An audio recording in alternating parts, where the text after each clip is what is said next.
All right, so the last thing here in section P4 is we just want to look a little bit at polynomials in several variables. So that is, if you can look at polynomials not just in terms of x, but in terms of x's and y's, or even x's and y's and z's and w's and all sorts of things. So we can kind of just expand our palette a little bit. Definitionally, right? So we might have something that looks kind of like, 3x squared y cubed minus 4 like x squared y plus 3 like x y to the 2 minus 4y to the 4 or something. Kind of just a mixture. Is sort of just throwing those numbers out off the top of my head. In theory, I mean, I guess there's a little bit of a pattern here that the x's kind of go square, square, single x, and then no x's. The y's jump kind of all over the place, but that's okay. I guess, sometimes this sort of is a flow from more x's to sort of more y's. But again, there might not necessarily be a big rhyme or reason. Definitionally, right, so each of these things, right, this would be 4 terms. And the degree, so each term has a degree. It's just going to be the sum of the powers, and your degree of the polynomial is going to be just the highest of those. So this would be kind of 2 and 3 is 5. This is kind of 2 and 1 is 3, right? This is kind of 2 and 1 is 3. This, of course, is just 4. So for us, the degree here of this whole polynomial would be 5.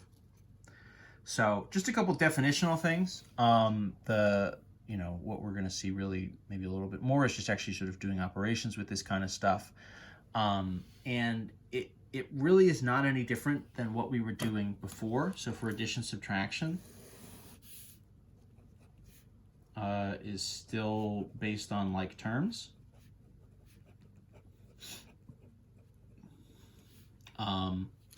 Right, and so this means for us now, like, both the x's and the y's need to be in sync, or if there are, right, z's or w's or whatever, or a's and b's and c's, whatever kind of variables you have, they all need to be in sync. So if we sort of did, for example, right, 3x squared y minus 4xy plus 2y squared or something, right? We're going to add it to 4x squared y minus 2xy plus 3y. What's going to happen here is we can add, provided we have terms that match exactly. So we kind of need to be super careful. So 3x squared y, 4x squared y, right? So x squared y matches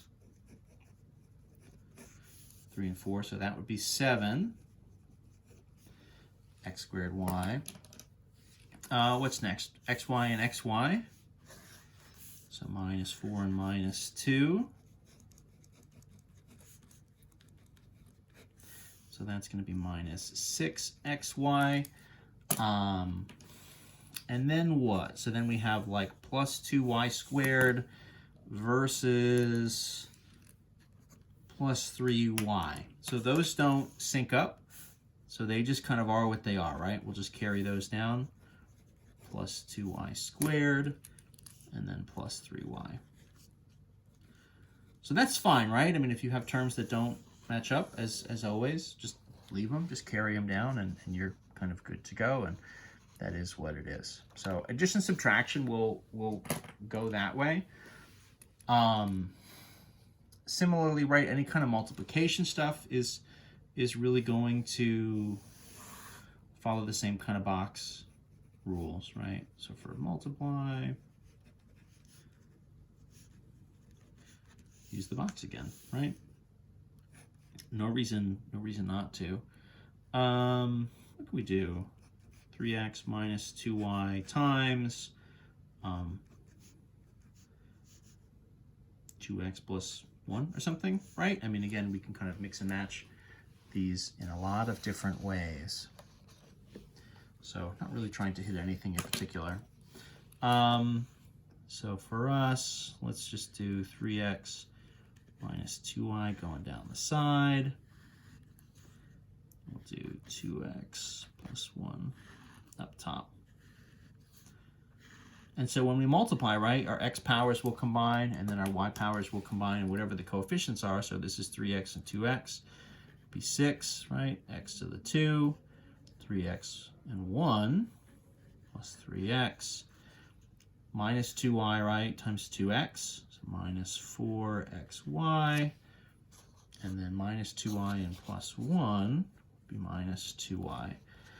So what happens here is in this case, right, just because we have more moving pieces, really, more than anything else, we're, I guess, a little bit less likely to get like terms and things that will combine. In this case, we just have 4 unique terms, and none of them are really that close to each other. Kind of how you order them is really up to you. I guess I'll just kind of go in the order that they showed up. So this was 6x squared, right, kind of plus 3x, kind of minus 4xy, and minus 2. So I kind of did that in terms of counting down the x powers and, you know, counting up the y powers, but the y's never really get any bigger than y to the 1 here. But that's pretty much it. I mean, it's not really too much of a jump, I think, from what we're doing before. We're just throwing in, you know, some extra variables, but, you know, if anything, it in some sense maybe makes the problems a little simpler in that there's in some sense fewer terms to combine, or at least it's less likely that you have terms that combine just because there are more options. I guess you could argue because there are more options, it's more complicated. I don't know how your brain works. Different brains are different, so it depends. Whatever you think about it, I guess that's how it is. That's the end of P4. That's the end of our sort of polynomials. The next section is going to deal with factoring polynomials. You might notice we didn't, you know, we talked about operations. I didn't mention at all division. So there is a polynomial like long division that exists. It's kind of fun. Maybe if people want it, I could do a bonus video to sort of show you guys how that process works. But in general, when we're thinking polynomial division, what we're going to be sort of doing and thinking is this sort of factoring process. So it's division in as much as it's kind of reversing what would have been polynomial multiplication, kind of reverse engineering it.